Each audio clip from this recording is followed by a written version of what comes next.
Welcome to a podcast created by these three fine gentlemen you can see or hear, depending on how you consume this content today, to entertain and inform you about the stories of restaurants in your local area. Hello, Dylan and Sebastian. Hi. Hello. Hi, guys. So can you please introduce yourself and the company real quick? My name is Sebastian. I'm a co-founder at Matchii. What we do is we try to help restaurants bounce back from the terrible effects of the pandemic and lockdown. Matchii offers a selection platform for restaurants, small and medium-sized, in the GTA. We optimize the selection process. Hey, I'm Dylan, and just on top of what Sebastian has mentioned earlier on, we wanted to create this podcast essentially for us to gain insights into the different restaurants and how they survived the pandemic. And on top of that, it's also for us to market different restaurants and kind of see the type of food that they produce and be able to put their name out there. Okay. And I'm your host for today. I'm the head podcast and I guess the head of creation guy, Timur. So thanks for you guys having me. Today, the guest of the first ever produced podcast that we're doing is an owner of a delicious Mediterranean restaurant in Toronto called Parallel. And the guy we're going to be talking to today is Aharon Ozery. We'll be asking him some questions about his history, the restaurant, the impact of COVID on how his restaurant runs and works, his favorite dish, and more importantly, his favorite cooking TV shows and games, and see if they're realistic to what actually happens in the real world. I hope you guys enjoy the Matchii Experience.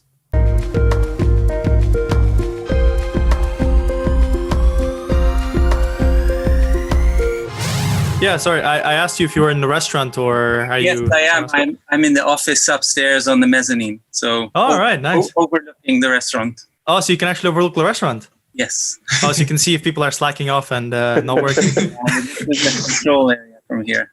Oh, that's nice. That's very nice. Right, so I assume Dylan and Seb told you a bit about what we're doing here today? My brother told me, and then the email with Sebastian. Yeah. And yeah. Okay, nice. Are you excited for today? Of course. Okay, good. Very good. Yeah, so I don't know if they showed you some of the questions. They're basically going to be, kind of... Oh, they haven't? Ooh. No, not yet. Oh, okay. Well, they're going to be very, hard-hitting questions. No, I'm joking. Don't worry. It's going to be like, going to introduce yourself, introduce the company, that sort of stuff. So let's start with the basics. So tell us a little bit about yourself, like you as a person. Okay. First. What can I say? I'm new to Canada, relatively new, 5 years. I came from Germany. I lived the last 6 years in Berlin, but before that in Israel. Born in Canada, but to a mixed family, Israeli father and British mom. Until I came to Canada, I was practicing art. I was actually a sculptor, All right. doing installations, and was partner in a gallery in Berlin.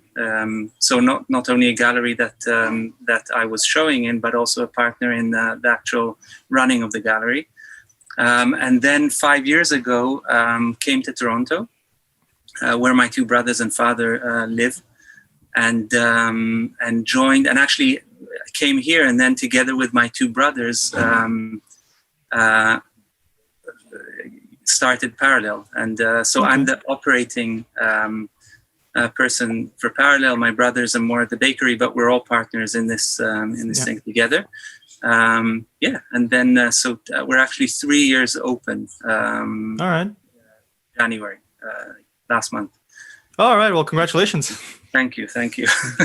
Are you enjoying it? Are you enjoying working in a restaurant? I'm loving it. It's not only a restaurant. We have a brand, tahini sesame butter brand. Mm-hmm. It all started from taking sesame butter, which is tahini, and importing seeds from Ethiopia, which is considered the best place to get sesame seeds from. Specifically a region in Ethiopia called Humera. Mm-hmm. And so we took this and we created 3 products in the beginning. Now we grew up to 9. But 3 sesame-based products. One of them is a tahini, sesame butter. The other ones are with different tastes. And then we built the whole, the restaurant is actually presenting or celebrating this product. So we do everything with these seeds, with tahini. Okay. And we have a little production space upstairs with a mill, a stone mill, all very old traditional stone mill that we modernized, and so we actually mill it here, and we until the pandemic. Then things changed a bit, and we pasteurize it, and we use it in our kitchen almost with everything we do. And we also sell now to stores and online, supermarkets, health stores. So we're kind of so it was around this product that we really love and grew up with, and is a really healthy product. So okay, I'm really happy because like you started talking, I can see just how interested you are in what you're doing. So I'm really it's really nice to see. Yeah. I love food. Our family loves food, and we love aesthetics, and we love art, and we love design, and we love people. So all together, you can have it in one space. So we combined it here with with hosting people that come because they want to not only eat tasty, healthy food, but they also come here for the atmosphere, for the vibe, and we also brought. We run a video exhibition until the pandemic. Again, every month and a half, we changed this video installation we have on the wall that runs as people are sitting and eating, and they can go to some listening station and listen and read about it. And so we kind of combined, I think, an interesting space that has a few things happening in it, and I think it drew quite a lot of people to get, from a few worlds. Wow, that sounds amazing. Thanks.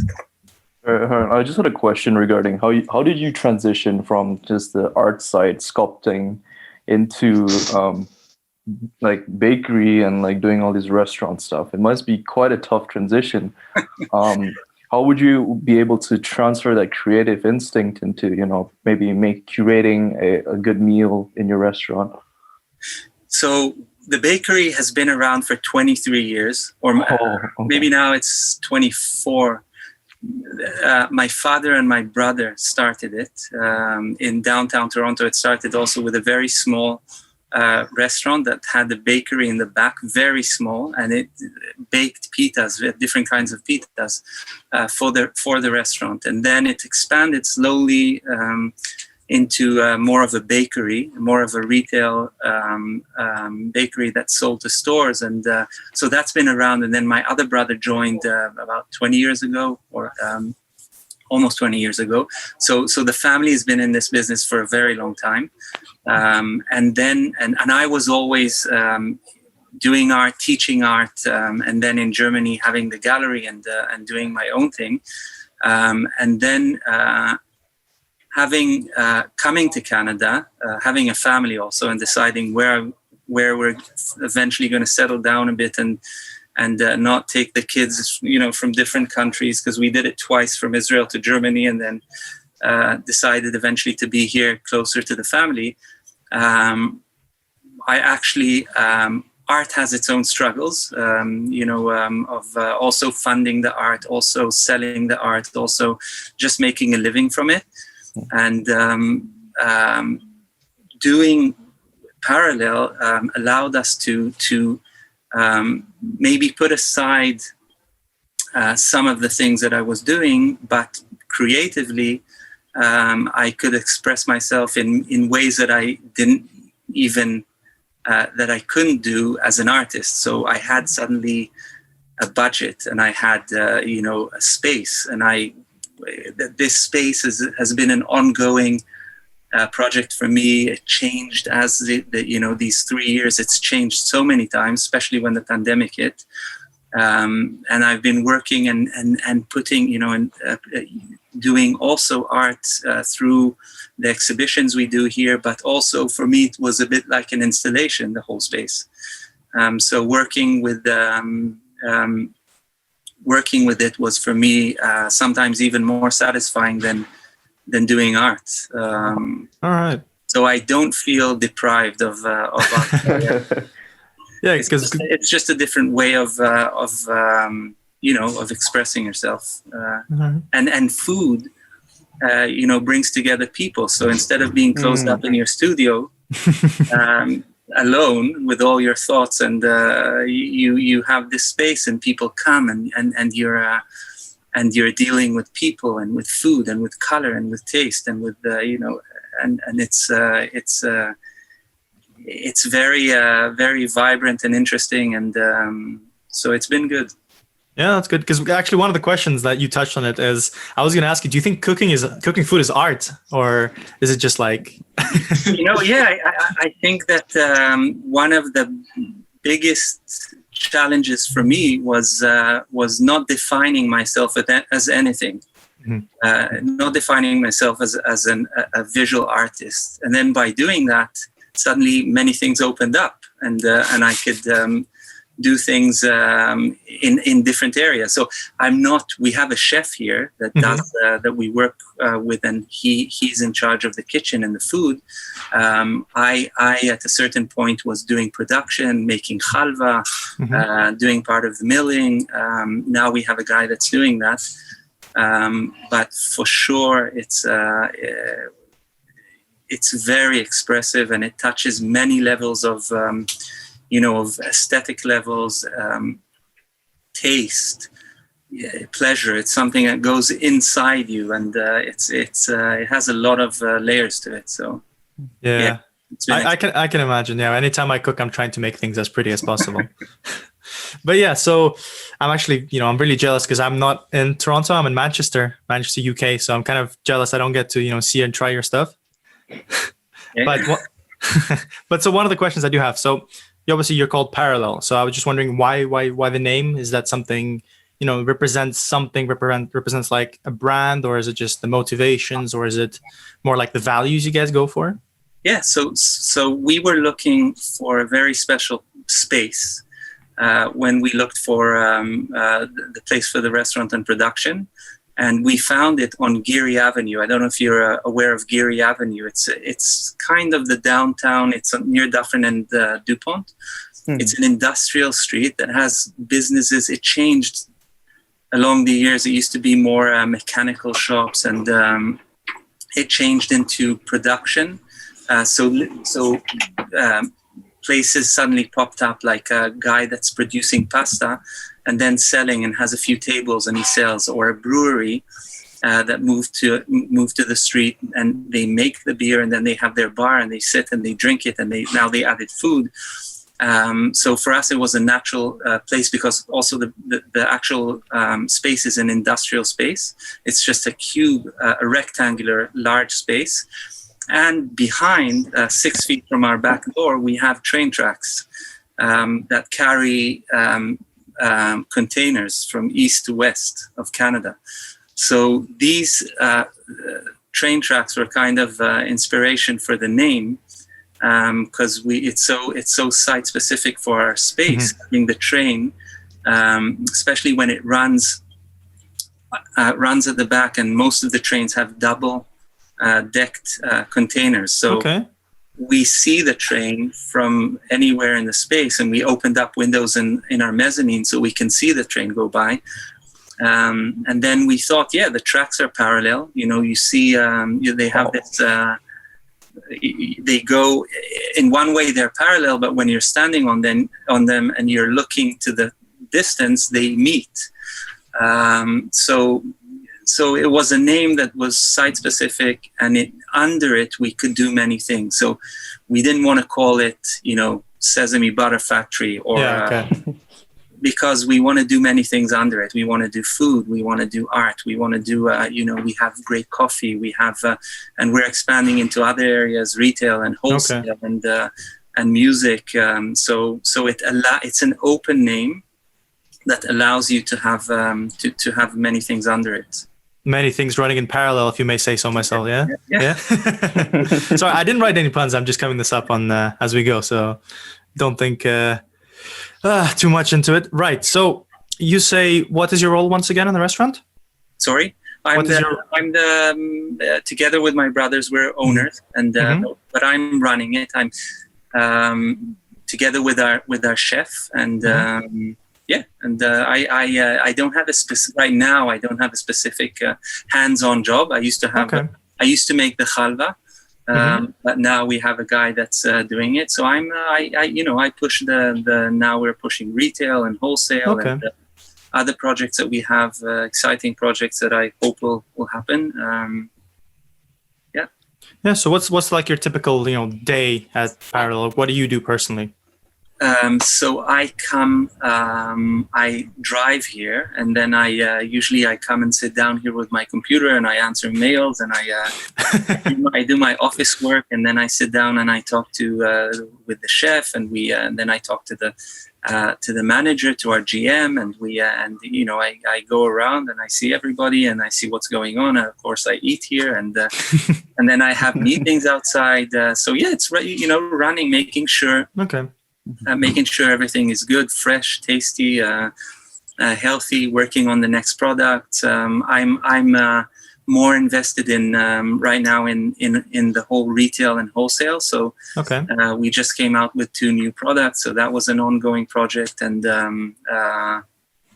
now we're in a phase of we just started our online store. So that was a lot of setting up and going into new stores now, supermarkets with new products. So there's a lot of stuff to do. I don't have to think what I need to do. I just I come and I have a lot. So.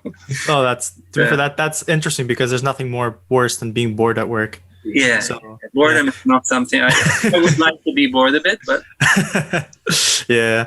So is that like something you kind of? Oh, go on. Oh yeah, I wanted to ask a follow-up question on what you recently say, Aharon. It's how you said you go and talk to everyone in the office, like in the restaurant. How do you keep everyone motivated, especially during the lockdown period? Now that there's a lot of uncertainty, how do you manage this? Yeah, I don't always succeed, but the goal is to have people that are, again, that like to come here, and that they like doing what they do, and they're not doing all the time the same thing. And being in touch with them, seeing where the problems are, how do we solve them, involving them in decisions that you have. So the managers and the chef, and involving everybody. Our chef is now our partner also, and trying to give. So of course, the space was very important for me. That the space would be a good place to work. That we have good light, that we have good conditions, that we have good equipment, that our physical space works for everybody. So I think when we have these skylights coming from above, we have large windows in the front, we have windows in the back. So everyone that's working is in touch with light and in touch with space, and of course we try to in the restaurant business and the manufacturing business, you have characters, you have people that are very have their own craziness, and so we try to, in a good way, we try to find the good craziness in people, and we try to not have too much ego going on. When the ego comes in, then it usually doesn't work when people are too focused on themselves and less on the joint effort, the team effort. Then it doesn't work. So we have to say goodbye to some people. So we try to get positive people that that are interested in what they're doing, and create a good atmosphere, and and have the good objective conditions that are good for them. So I think we're one of a few restaurants that give now. We were able to start a benefit plan for everybody, medical and dental. So that was a big thing we wanted to have, and we managed to do this a few months ago. So it's things like that, and staying in touch with people, and having meetings periodically, with our groups, and seeing that everybody's on board, and then trying to tackle problems before they become too big. And that's okay. That's good. Yeah, because one of the questions was like, how do you keep a good work culture around the restaurant, around your business? Like, do you guys let's go to the past. Did you guys used to do team buildings in the past, or like kind of how was the team atmosphere and team cohesion built up? So we did until the pandemic. We used to have we used to have a party, a staff party every few months. Nice. And we try to to bring joy into work and into what people do here. Is that what you mean? Is that what you mean? That's definitely, yeah. So how has that changed? Because you said you do like occasionally meetings and you catch up with people. Do you guys have like, I don't know, obviously with our team, we used to have like, occasional pub quizzes where we go online and we talk about, do you guys do something in the pandemic? Something like that? In the pandemic, we had to go from a staff of almost 40. Mm-hmm. When the pandemic hit, we went down to 8. Yeah, to run everything, but then we got very busy very quickly, so we had to hire where we had to bring back people, and then the second wave hit, and then so it changed everything. Before we had the pandemic, we used to do the staff of the month, and we did these gatherings every once, try to do it every half a year. And then again in the pandemic, it's all about changing all the time, right? Changing what works, what doesn't work, and being very, very flexible in order to manage to keep your to find what exactly, because the restaurant closed, and we had to go. We started the takeout program before that, but we strengthened it a lot when the pandemic hit. So. It's difficult because you can't gather, right? You can't gather in groups. So that's a problem. So again, during the pandemic, we managed to open this benefit plan, which was great. And again, we're meeting on a regular basis. So we have a weekly meeting for the management. We have a weekly meeting for the kitchen staff. And before the pandemic, we had meetings on a regular basis for all the staff every few weeks. Okay. Oh man, like that's kind of very important. I do miss the colleagues and stuff like this. So again, one of the things I wanted to kind of briefly mention is, how you said at the start that you guys have expanded to do different things and different, you're not only a restaurant, you sell things to online and to other shops. So was that part of something you wanted to do beforehand, or was that something you kind of, it was like, the pandemic hit, we need to think of doing something else? No, we actually, before we opened, the focus was supposed to be on the product, on the sesame butter. So when we built, we knew where we were getting the seeds from. We found a co-packer that did the roasting for us, and then we did the milling in here, and eventually for the larger scale, we do it with our co-packer. So it was all about the product, because also background of my family is a bakery and retail, and so that was the idea. But we said, okay, let's, we'll open the restaurant because people don't know tahini except for what drizzling on top of falafel or having it. They don't know a lot about it, or maybe only people that come from the Middle East know about it. We want to hit the middle parts, the majority of the people in the middle about it, and they don't know that it's such a healthy seed. And so we said, we'll open a restaurant and we will show people what they can do with it, because it's a very versatile ingredient in food. Where we come from in the Middle East, it's or where we grew up, this is such an essential part of our diet. It's like olive oil. It's like everyone has it in their kitchen, and everyone uses it extensively. And you can do everything. You can do dressings for salad. You can bake with it. You can make cookies with it. You can make hummus, where it's an ingredient in hummus. So we said, we'll take this, and because it's such a versatile, healthy thing, we'll show people how we use it with our food from the Middle East. So the whole menu was built around this product. We brought the mill, which is like a 2.5 ton stone that rotates in the space, and we we pour the seeds from the top, and then it grinds them, pours and collects them into a area where we then transfer into a pasteurizer, and then we take this and then we use it in the kitchen, and now with products and with halva. So the whole idea was around this product. But what happened is that we built, when we opened the restaurant, again, renovating it and putting in the art and doing the whole design for the space and the manufacturing the space, the restaurant kind of exploded in our face. It was so busy, and we got very, very busy very, very quickly. And it kind of pulled our attention, and we had to run the restaurant. And again, we had to change. In the beginning, we worked as going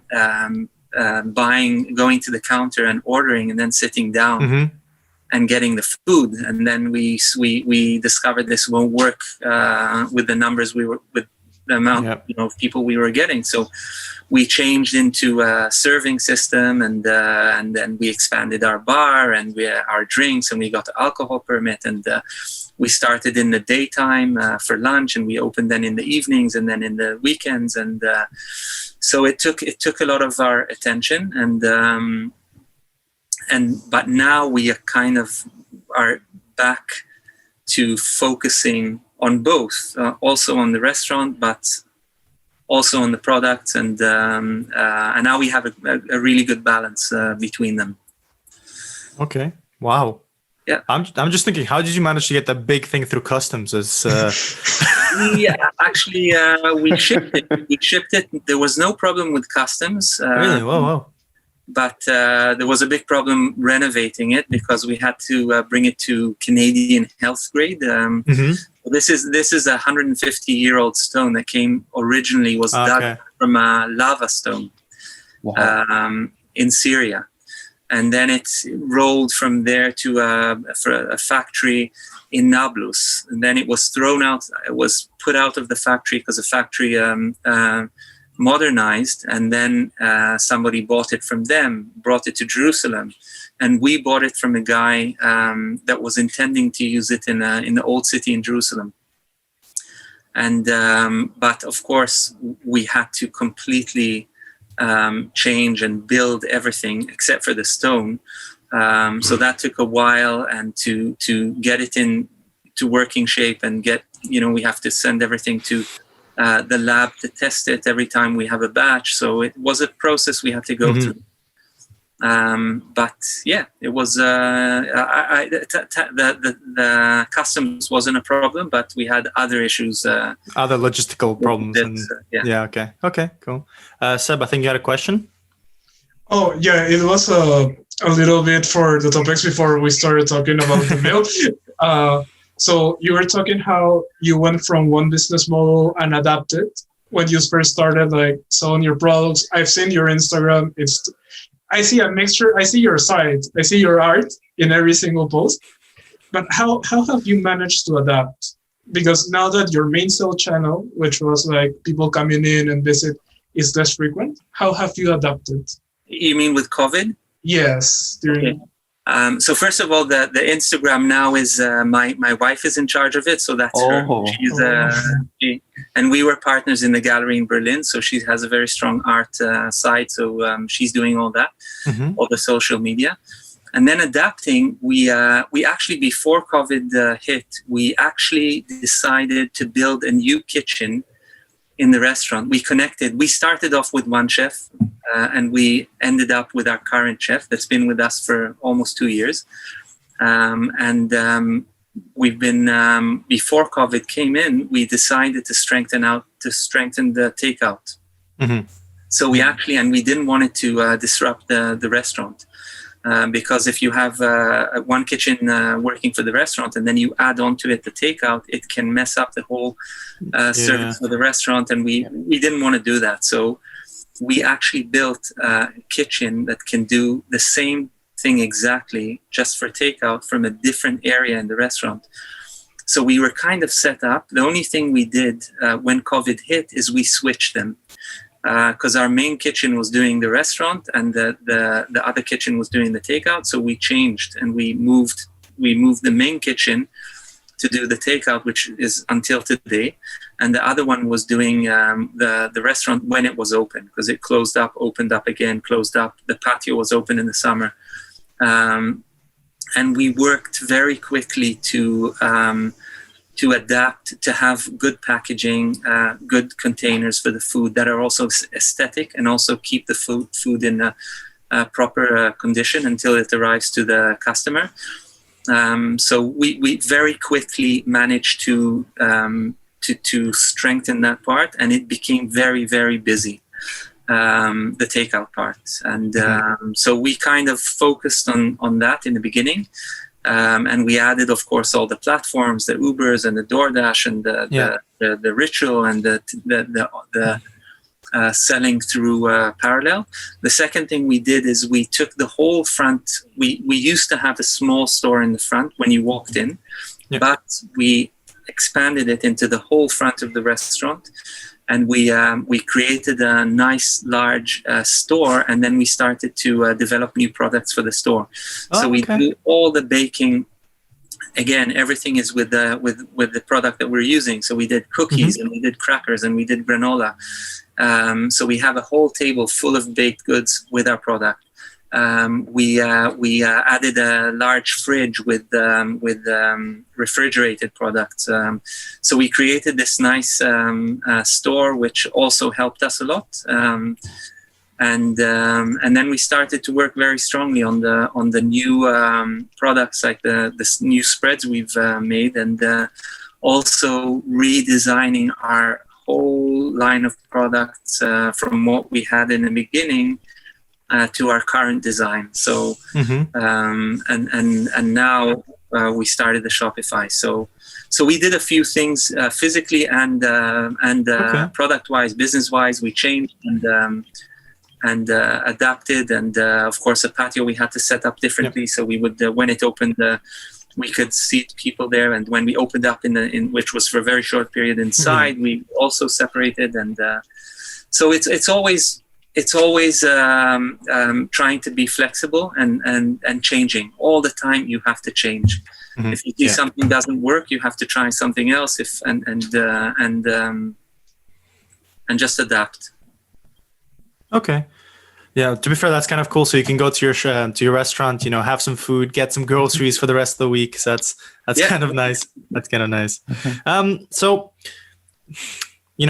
for us mere mortals, we don't know how the restaurant works, how the real stuff works. And my experience with watching, how restaurant works is MasterChef, is Hell's Kitchen. So, I mean, I assume you guys don't do what they do in Hell's Kitchen, where the chef is just shouting, throwing things at people. So, like, how, I don't want to say realistic, because I'm pretty sure there are some, restaurants where that's like the norm. So how does your kitchen work? So luckily, our current chef which is our partner also. He is super relaxed and good-natured. Okay, that's good. Very, very rare for chefs to be. So he's very grounded, and we have a super good relationship. So we're working together really, really well. And we together, and especially him, we built first of all the physical conditions of the kitchen to make it as easy as possible and as comfortable as possible for the structure of the kitchen to work properly. And really, if you think of a car, or if you set up the way the person sits in the car and drives, and how comfortable and how his vision is, and it helps. It's 50% of the whole driving. On the way to a good harmonious kitchen. So of course, when we're super busy, it's the kitchen is in a rush, and it's working, and of course you have clashes, and it's okay, and it wouldn't be a kitchen if it didn't have it. But we do our best to provide the best conditions, and also finding the right people that work and don't freak out, and know how to talk to each other, and how to work with each other, and also the structure of the people in the kitchen, who is above who and who works with who, and what is everyone's job in the kitchen. So I think we've managed to create a good atmosphere and flow of work. Okay. Right. So I just have a few more questions left, if that's okay with you. I don't know if it's going too long. No, you're good. Okay. So what would you advise for a student, if he wants to work maybe in your restaurant or in the restaurant business? What would you advise a student to maybe do, the kind of things he needs to look into, maybe the kind of experience he should try to get into the restaurant business and be successful?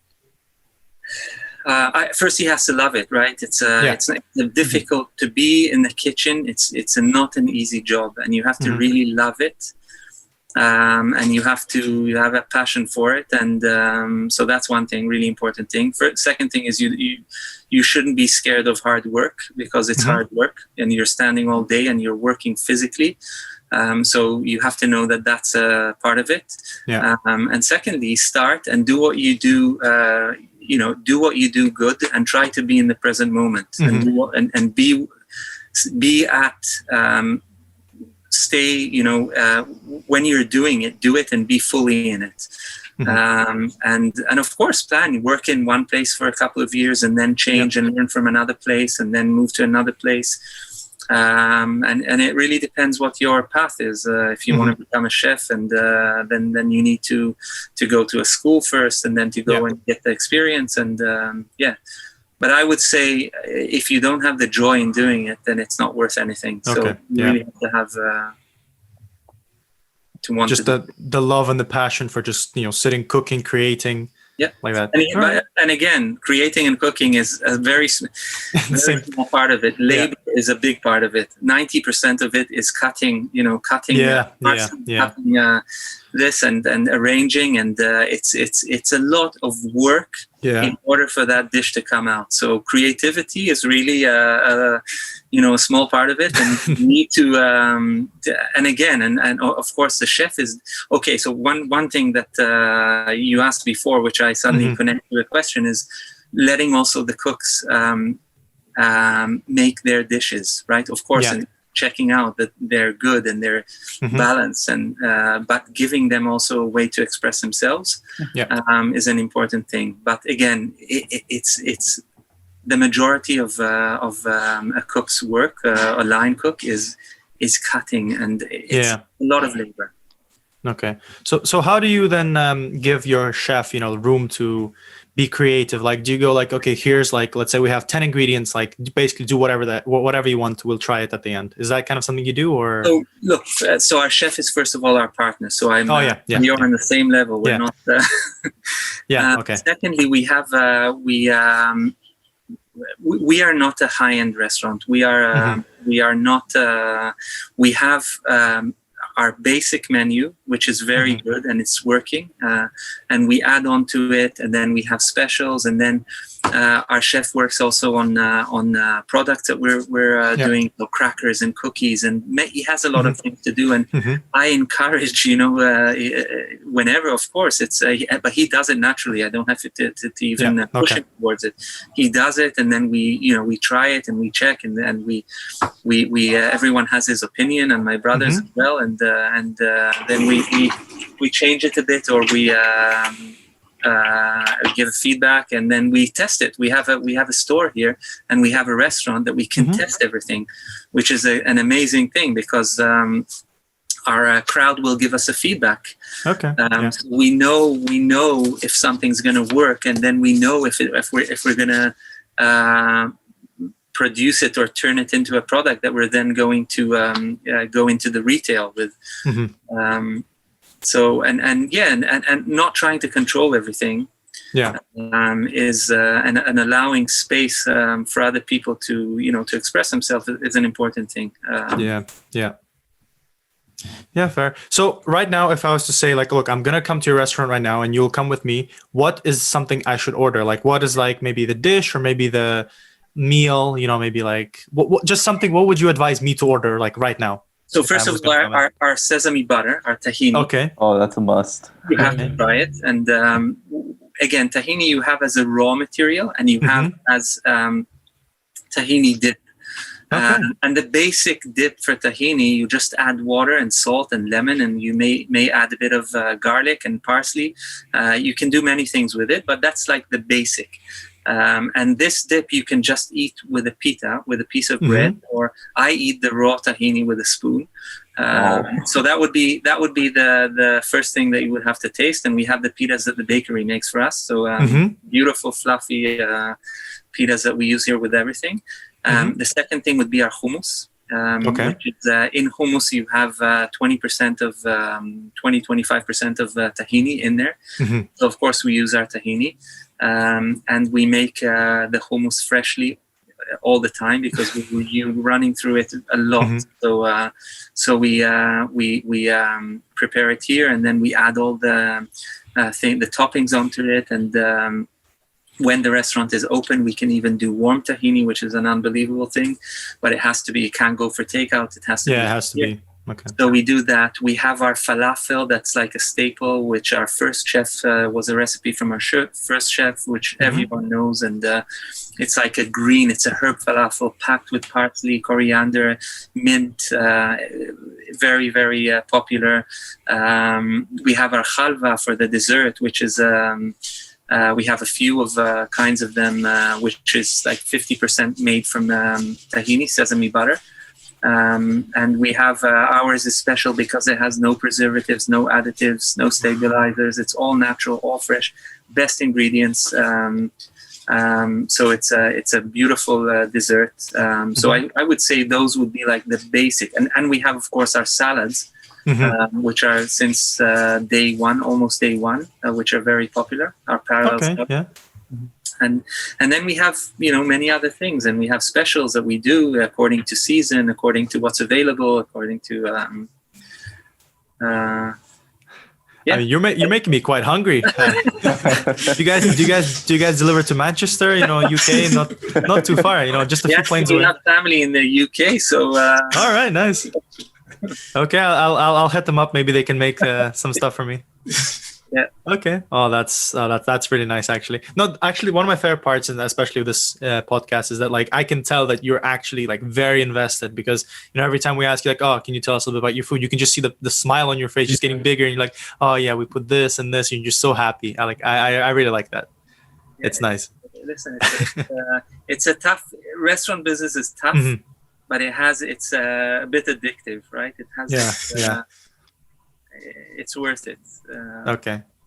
Yeah. That's pretty cool. Okay, so I have one question, and it's the hardest question. I save it the hardest for last. Okay. So, do you know the game called Overcooked? Overcooked? No. Overcooked. Okay, you haven't. So it's like a small game where basically the premise is there's like this monster that eats everything, and your goal is to with your partner or by yourself to create a bunch of dishes. And you basically have to feed like do a bunch of challenges, create different dishes. It's very hard. It's very hectic. So I have beaten this game multiple times, and I'm very good at it. I play with my partner. So I was going to ask you, if I was to show you my accomplishments, would you hire me as a chef? As a chef, I'm not sure, but you can start. As a Okay, no, I'll take that. So you don't look at someone puts on CV, I am really good at video games about cooking. You don't go like, oh, okay, you're hired actually.